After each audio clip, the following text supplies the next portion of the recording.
जय जिनेन्द्र साहब। सब्जेक्ट है स्वाध्याय। किसी को भी पूछा जाए कि स्वाध्याय का क्या अर्थ, तो लगभग लोग, अपवाद सब जगह है, स्वाध्याय का अर्थ कहेंगे पुस्तक पढ़ना,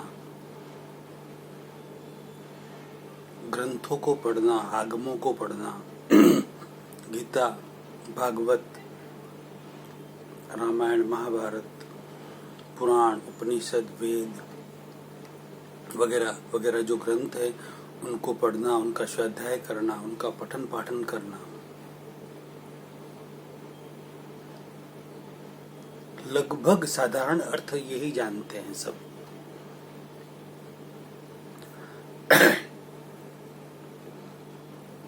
मगर ये व्यवहारिक दृष्टि से सही है, बिल्कुल सही है।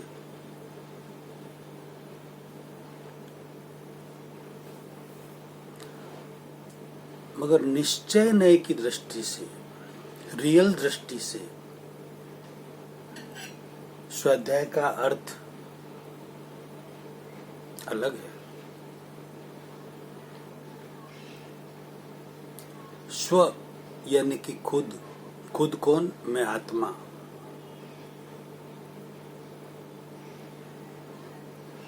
अध्याय यानी कि उसमें ही रहना, स्व का अध्याय करना, स्वाध्याय, स्व का अध्याय, खुद का, आत्मा का, आत्मा के स्वभाव में रहना, पर से स्व में रहना, बहिर्मुखी दृष्टि से अंतर्मुखी हो जाना, आत्माभिमुख हो जाना, आत्मसन्मुख हो जाना, आत्मा में ही तल्लीन रहना, आत्मा में ही रमण करना,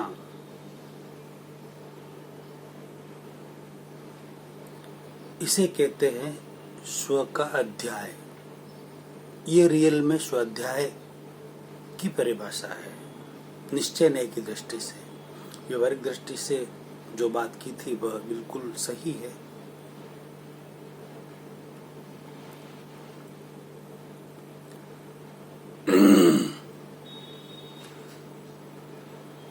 व्याख्यान सुनना भी स्वाध्याय ही है।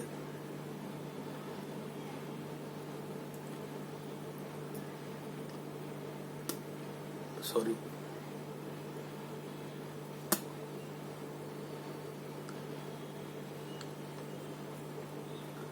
तो आत्मा में रहना रियल में स्वाध्याय है। आत्मा में कैसे रहा जाए, उसकी हमें सिर्फ बुद्धि से हम प्रैक्टिस कर सकते हैं कि आत्मा में कैसे रहना। मगर रियल दृष्टि से आत्मा में रहने के लिए हमें आत्मज्ञान की जरूरत है। आत्मा के अस्पष्ट वेदन यानी कि आत्म साक्षात्कार, आत्मा की 100% प्रतीति की जरूरत है। कुछ परसेंट जागृति की जरूरत है, कुछ परसेंट अनुभव की जरूरत है। तब जाकर हम अपनी आत्मा में रह सकते हैं, आत्मरमणता कर सकते हैं, अपने आप में रह सकते हैं, पर से स्व में रह सकते हैं, अंतर्मुखी रह सकते हैं, आत्माभिमुख रह सकते हैं।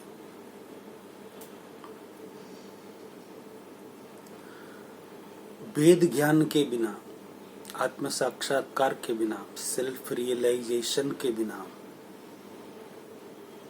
प्रज्ञा जागृत नहीं होती। दो शक्तियां होती है, अज्ञा और प्रज्ञा। अज्ञा शक्ति व्यक्ति को पूरे संसार 84 चक्र में भटकाए रखती है। और प्रज्ञा शक्ति व्यक्ति को मोक्ष मार्ग में आगे से आगे बढ़ाती रहती है, और अज्ञा शक्ति का ही जब तक आत्म साक्षात्कार नहीं होता तब तक अज्ञा शक्ति के अंदर ही व्यक्ति रहता है, और आत्म साक्षात्कार के बाद, वेद ज्ञान के बाद उसे प्रज्ञा शक्ति प्रकट होती है, और प्रज्ञा शक्ति प्रकट होने के बाद वह आत्मा में रह सकता है। आत्मा भिन्न, शरीर भिन्न का अनुभव भी कर सकता है, जागृति भी उसे रह सकती है।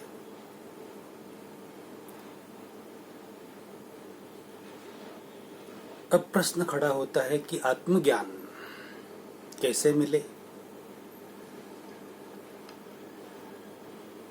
कौन देवे, कौन आत्मा को जगाए। सारी साधना, सारी तपस्या, सारे ध्यान, सारे जप तप स्वाध्याय, ये ते वो जो भी धार्मिक है, उन सबका लक्ष्य तो ये एक आत्मा को पाना।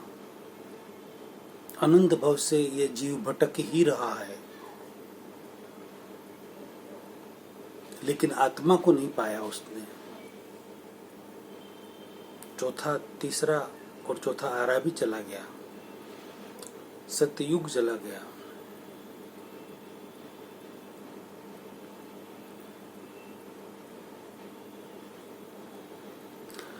सतयुग, द्वापर, त्रेता युग भी चला गया, कलयुग आ गया। पहला, दूसरा, तीसरा, चौथा आरा चला गया, पांचवा आरा आ गया। तीसरे और चौथे आरे में भगवान खुद हाजिर होते हैं। उस समय आत्मा जल्दी उनकी सनिधि से, उनकी कृपा से प्रकट हो जाती है। आत्म साक्षात्कार जल्दी हो जाता है। अब पांचवें आरे में ऐसा आत्मज्ञान कौन देवे? आत्मा को कैसे जागृत किया जाए? अनंत भवों से तो भटक ही रहे हैं।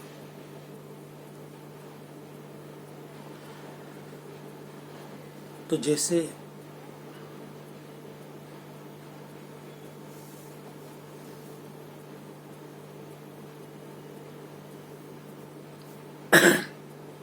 मिट्टी के घड़े बनाने वाले को कुंभकार कहते हैं,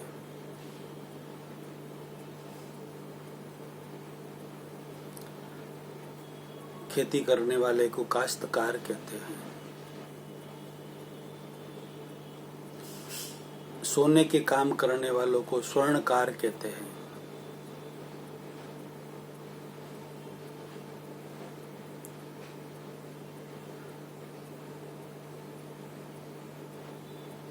जो आकृतियां शिल्पी बनाते हैं उनको शिल्पकार कहते हैं। उसी तरह जो आत्मा जगा दे उनको आत्मज्ञानी कहते हैं।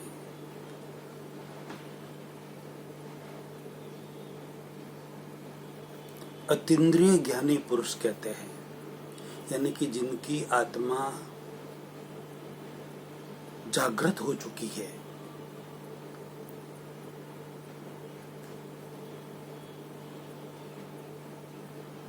जिनकी आत्मा की लो प्रज्वलित हो चुकी है। हमारी आत्मा की लो बुझी हुई है, तो हम हमारी आत्मा की लो को उनकी लो से टच करें, जिनकी लो प्रज्वलित है, टच करें तो हमारी लो भी प्रज्वलित हो जाएगी। आत्म साक्षात्कारी कहते हैं उन्हें। ऐसे महापुरुष की, ऐसे अति विशिष्ट अतीन्द्रिय ज्ञानी पुरुष की हमें जरूरत है, तभी जाकर आत्मज्ञान हमारे में प्रकट हो सकता है, वेद ज्ञान प्रकट हो सकता है, आत्म साक्षात्कार हो सकता है, सेल्फ रियलाइजेशन हो सकता है, प्रज्ञा जागृत हो सकती है। भगवान महावीर जैसी निर्दोष दृष्टि मिल सकती है, संभाव समता प्रकट हो सकती है।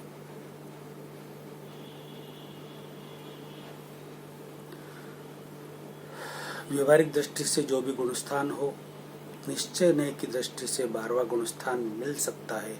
क्षायिक संकेतधारी हम बन सकते हैं। दर्शन मोह हमारा कायम कायम के लिए मिट सकता है। सिर्फ चारित्र मोह बचा रहता है। दर्शन मोह मिटने से, चारित्र मोह बचे रहने से नए कर्मों का बंध रुक जाता है। पूर्व भव के जो कर्म है वो उदय में आते हैं और आत्मज्ञान के बाद प्रज्ञा की जागृति से, उसे देखने और जानने से, ज्ञाता और दृष्टा रहने से उन कर्मों का भी संवर पूर्वक 100% संवर पूर्वक निकाल होता रहता है। यानी कि आत्मा के ऊपर से आवरण कायम कायम के लिए हटता रहता है।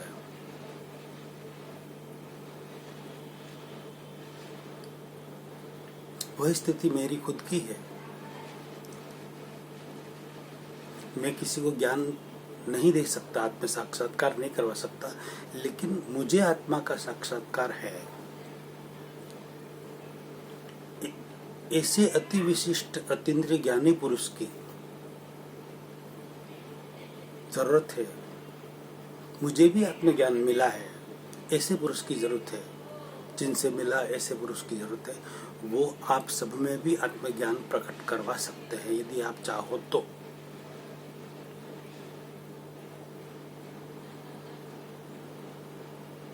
आप भी भीत द्वेषी अवस्था प्राप्त कर सकते हो।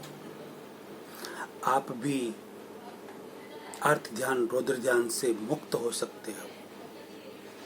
24 घंटे आप सम स्थिति में रह सकते हो, समभाव में, संयम में रह सकते हो, समता में रह सकते हो। यदि आप चाहो तो। उसे कहते हैं स्वाध्याय, स्व का अध्याय। यह